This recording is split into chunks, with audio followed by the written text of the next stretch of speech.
మీ business ఏదైనా మీ ఊర్లో promotion చేయాలంటే అది సుమన్ టీవీతోనే సాధ్యం. ఇప్పుడే సంప్రదించండి.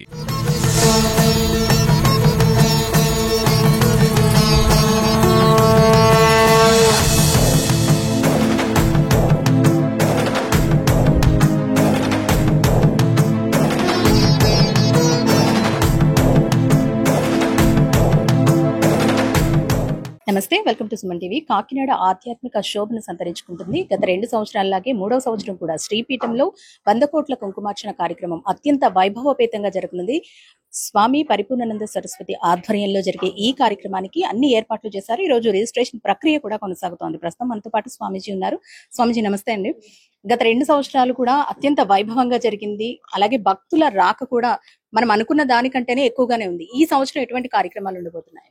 ఈ సంవత్సరం యథావిధిగా 100 కోట్ల కుంకుమార్చనతో పాటు ప్రధానంగా వారాహి, ప్రత్యంగిర, బగళాముఖి, రాజశ్యామల, మహాదుర్గ, లక్ష్మి, సరస్వతి ఇత్యాది ఉచ్చకోటి దేవత మూర్తుల యొక్క విశేష హోమాలు అధిక సంఖ్యలో, లక్షల సంఖ్యలో ఆహుతులు అవి ఏర్పాట్లు చేస్తున్నాం. దానికి సంబంధించి ఏ ఏ దేవతా విభాగాలకి ప్రధానమైన ఉపాసకులు, దాని ఆరాధన చేసేవాళ్ళు ఉంటారో, కొంతమంది మధ్యప్రదేశ్ నుంచి, కొంతమంది మనకు రాజస్థాన్ నుంచి, ఇలా రకరకాల స్టేట్స్ నుంచి ఆ ఉపాసకుల్ని రప్పించి వాళ్ళతోటి ఈ కార్యక్రమాలన్నీ చేయిస్తున్నాం. ఇది చాలా కీలకమైంది. 3వ సంవత్సరం ఆరంభం చేస్తున్నాం. దీనితో పాటే ఇది కూడా ఈ 7 సంవత్సరాలు పూర్తయ్యేలోపు 1000 కోట్లు పూర్తవుతుంది. సంకల్పం 1000 కోట్ల కుంకుమార్చన భక్తులందరూ కూర్చొని పాల్గొని చేయాలనేది. ఆ సంకల్పంతో భాగంగా ఈ హోమాలు కూడా కొన్ని కోట్ల సంఖ్యలో ఆహుతులవుతాయి. కాబట్టి అంత ఒక గొప్ప క్షేత్రంగా, ఇది అందరికీ ఒక ఆలవాలంగా ఈరోజు శ్రీపీఠం ఏదైతే ఉందో, అది వచ్చే ప్రతి వ్యక్తి ఇది మాది అనుకుని ఎంతో క్రమశిక్షణతో వచ్చి, భారతదేశంలోనే మొట్టమొదటిసారి ఒక 10 రోజులు ఒక దీక్ష తీసుకుని, రిజిస్ట్రేషన్స్ చేసుకుని, దీక్షావస్త్రం ధరించి, అలాగనే నియమ నిబద్ధతలతో జాతి, కులం, మతము, వయస్సు, లింగము, ప్రాంతము, భాష, ఈ భేదం లేకుండా అన్ని స్టేట్స్ నుంచి కూడా వస్తున్నారు. ఇక్కడ ప్రధానంగా స్త్రీల విషయంలో నేను చెప్పింది ఏంటనంటే, భర్త లేరు అని చాలా మంది లోపల, మా భర్త పోయారు కానీ మేము దేవుడికి దూరం అవ్వాలా, అమ్మవారికి మేము దూరం అవ్వాలా అనే బాధతో ఉండేటువంటి వాళ్ళని నేను గుర్తించి, నేను దాని గురించి పూర్తిగా అధ్యయనం చేసి పెద్దవాళ్లతో కూడా మాట్లాడి ఒక నిర్ణయం తీసుకున్నా. ఈ నిర్ణయం అంతకు ముందు వరకు ఎవరు చెయ్యలేదు, సాహసం చేయలేదు, ఎవరు ధైర్యం చేయలేదు. కానీ నేనేంటంటే, వాళ్ళు నా తల్లి లాంటి వాళ్ళే.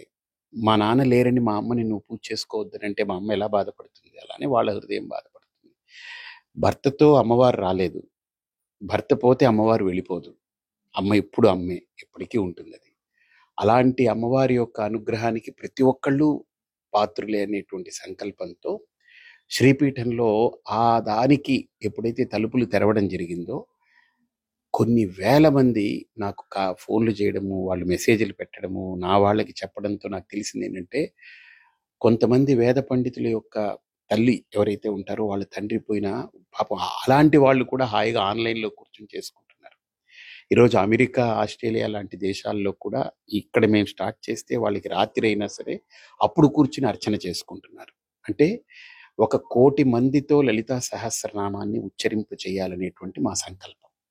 ఆ సంకల్పంలో భాగంగా ఇప్పటికీ కొన్ని లక్షల మంది నేర్చుకుని, అసలు చదువుకోని వాళ్ళు కూడా, అక్షర జ్ఞానం లేని వాళ్ళు కూడా ఈ లలితా సహస్రం చక్కగా కంఠస్థం చేసుకుని చెప్పేసుకోగలుగుతున్నారు. అంటే నాకు ఎన్ని జన్మల అదృష్టం ఉంటే అలాంటి అవకాశం అమ్మవారు నాకు ఇస్తుంది, అంతమందితో అమ్మవారి యొక్క నామాన్ని ఉచ్చరింపజేసేది. అంతేకాకుండా ఇక్కడ ప్రత్యేకత ఏంటంటే, ఒక క్రమశిక్షణ.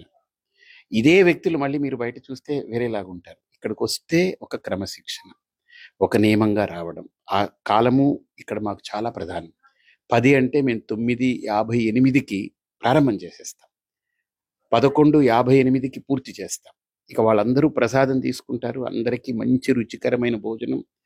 ఒక్క పూట కూడా కండామినేట్ అయింది కానీ, పొల్యూట్ అయింది కానీ ఉండదు.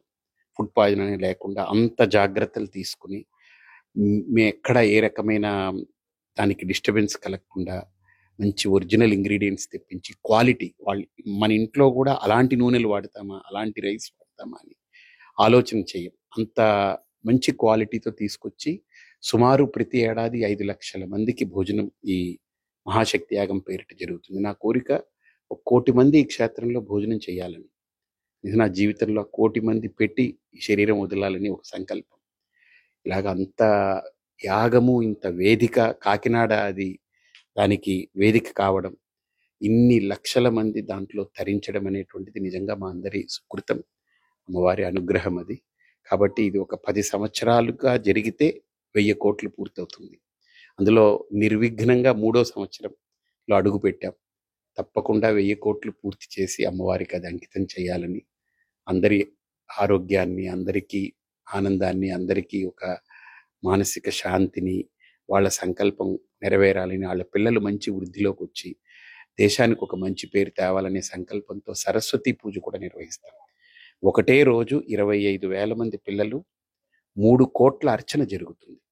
సో ఇలాగా విశేషమైన కార్యక్రమాలు, ఒకటి కాదు, కోటాను కోట్ల నామ సంఖ్యలతోటి అర్చన, హోమాలు, అలాగనే అభిషేకాలు, ఒకటి కాదు, ఇంత వైభవంగా జరుగుతుంది. కాబట్టి అందరూ ఇచ్చేసి అమ్మవారి కృపకు పాత్రలు కావాలని ఆహ్వానిస్తున్నాం. ఈసారి భక్తులందరికీ ఎవరైతే 11 రోజుల పాటు ఈ కార్యక్రమంలో పాల్గొంటారో వాళ్ళకి ఐశ్వర్య రక్ష అనే ఒక కంకణాన్ని కూడా ఇవ్వడం జరుగుతుంది. దీని ముఖ్య ఉద్దేశం ఏంటండి? ప్రధానంగా మొట్టమొదటి సంవత్సరం మేము శ్రీయంత్రం అని ఒక ఈ అక్షయ పాత్ర లాగా చేసి అది ఉచితంగా సుమారు 19,000 మందికి పంచాం. అప్పుడు ఉచితంగా ఇచ్చాం. అంటే వాళ్ళ ఇంట్లో ఉండాలి, అమ్మవారికి అర్చన జరిగిందని. ఈ సంవత్సరం ఏంటంటే మా అమ్మగారు కాలం చేశారు ఉత్తరాయణ పుణ్యకాలంలో. ఆవిడ లెక్చరర్గా చేసి తర్వాత మా నాన్నగారు వారు కలిపి కొంత సంపాదించుకున్న డబ్బు వాళ్ళు దాచిపెట్టుకుని వాళ్ళ చివరి వరకు ఆశ్రమంలో కూడా వాళ్ళ ఉండడానికి డబ్బు వాళ్ళు ఇచ్చేసి వాళ్ళు ఆశ్రమం మీద ఆధారపడకూడదని నాకు కూడా చెప్పేవారు. ఆశ్రమంలో నువ్వు ఊరికినే తినకూడదు, నువ్వు కూడా అలా చేయాలని అనేవారు. అలా నేర్పారు నాకు కూడా. సో అలాంటి సంస్కారవంతులు ఏంటంటే వాళ్ళు ఆవిడ కాలం తర్వాత ఆవిడ డబ్బు ఇచ్చి ఇది ఎవరికి కొద్దిగా ఒక మాస్ మూమెంట్లో ఈ డబ్బుని వాళ్ళందరికీ వినియోగం అయ్యేలా చేయాలి అని పెట్టారు. అయితే ఆవిడ ఇచ్చినటువంటి డబ్బుతోటి ఆలోచన చేస్తే ఏం చేయాలి, అందరికీ అమ్మవారు చేరువ అవ్వాలనే సంకల్పంతో స్వచ్ఛమైన రాగితోటి ఆ కంకణం తయారు చేశాం. ఆ కంకణం తయారు చేసి దాన్ని ఆ కంకణాన్ని ఉచితంగా ఇవ్వాలి అందరికని. అయితే ఆ కంకణాన్ని మేము ఎలా ఇవ్వాలి అని చూస్తే ఇది చాలా ఖరీదైంది. అందులో చాలా క్వాలిటీ తోటి చేసి ఏదో ఊరిని చేసి అది నొక్కుపోయి నలిగిపోయి విరిగిపోతే నాకు అది మా అమ్మ సంకల్పం నలిగిపోయినట్టు, మా అమ్మ సంకల్పం విరిగిపోయినట్టు అని భావన. అందుకని మా అమ్మ ఇచ్చేది దృఢంగా ఉండాలి, వాళ్ళ చేతిలో పదిలంగా ఉండాలి. మా అమ్మగారు కూడా 1,14,00,000 గాయత్రి మహామంత్ర జపం పూర్తి చేశారు. ఆవిడ జీవితకాలంలో 40 సంవత్సరాలు దీక్ష పెట్టుకుని ఇంకా తదేక చింతనతో అలా చేశారు. అంత దీక్ష చేసినటువంటి ఆవిడ సంకల్పము బాగుండాలని అమ్మవారి యొక్క ముద్రతోటి ఈ కంకణాన్ని ఇలా తయారు చేయించి ఇస్తున్నాం. ఇది కొన్ని లక్షలు ఖరీదైంది. అయినా మా అమ్మ పేరు మీద ఇది చేయాలనే సంకల్పంతో ఈ సంవత్సరం వాళ్ళందరి చేతుల్లో అమ్మవారు ఉంటారు, అంటే అమ్మవారి యొక్క రక్ష వాళ్ళని కాపాడుకుంటుందని ఆలోచనతో ఇది ఇవ్వడం జరుగుతుంది. ఇందులో తరతమ భేదం లేదు. ఇక్కడికి వచ్చి పార్టిసిపేట్ చేసే వాళ్ళకి ఇస్తున్నాము. ఈ ఆన్లైన్లో చేసుకునే వాళ్ళు కూడా పాపం ఒత్తిడి చేస్తున్నారు. ఆలోచన చేస్తాం అది ఎలా చేయగలం అనేది. ఎందుకంటే ఇప్పటికే ఇది కొన్ని లక్షలు అయిపోతుంది. ఇంకేదైనా పెట్టాలంటే ఇప్పుడు మా అమ్మ ఇచ్చిన డబ్బు సరిపోదు. నేను ఏదైనా ఏర్పాటు చేసి చేద్దామని, దీనికి ఏది ఇది లేకుండా వాళ్ళందరికీ నా చేతితోటే దీన్ని 10 రోజులు అర్చన చేసి 11వ రోజు నేనే కూర్చుని, ఇప్పటికీ మాకు 22,000 మంది రిజిస్టర్ చేసుకున్నారు. బహుశా మేము అనుకోవడం 35,000 దాకా టచ్ అవుతారని అనుకుంటున్నాము. సో కాబట్టి వాళ్ళందరికీ ఇది ఇవ్వాలనేది నా సంకల్పం. చూద్దాం అమ్మవారి దయ. మహాశక్తి యాగం అత్యంత వైభవంగా జరగనుంది. వచ్చే నెల 22 నుంచి నవంబర్ 3వ తేదీ వరకు ఈ యాగం జరగనుంది. ఈ యాగంలో 11 రోజుల పాటు ఎవరైతే పాల్గొంటారో వాళ్ళకి అమ్మవారి అనుగ్రహంతో ఈ కంకణాన్ని బహుకరించడం కూడా జరుగుతున్నట్టు కూడా స్వామీజీ చెబుతున్నారు. ఇప్పటికే గత 2 సంవత్సరాలుగా మనం చూస్తూనే ఉన్నాం, విశేష సంఖ్యలో భక్తులు పాల్గొంటూ ఉన్నారు. ఈ సంవత్సరం మరింత ఎక్కువగా భక్తుల రాక ఉండడంతో దానికి తగినట్లుగా కూడా ఏర్పాట్లు చేస్తున్నారు. ఈ రోజు నుంచే రిజిస్ట్రేషన్ ప్రక్రియ కూడా శ్రీపీఠంలో కొనసాగుతోంది. అమ్మ ఎక్కడి నుంచి వస్తున్నారు?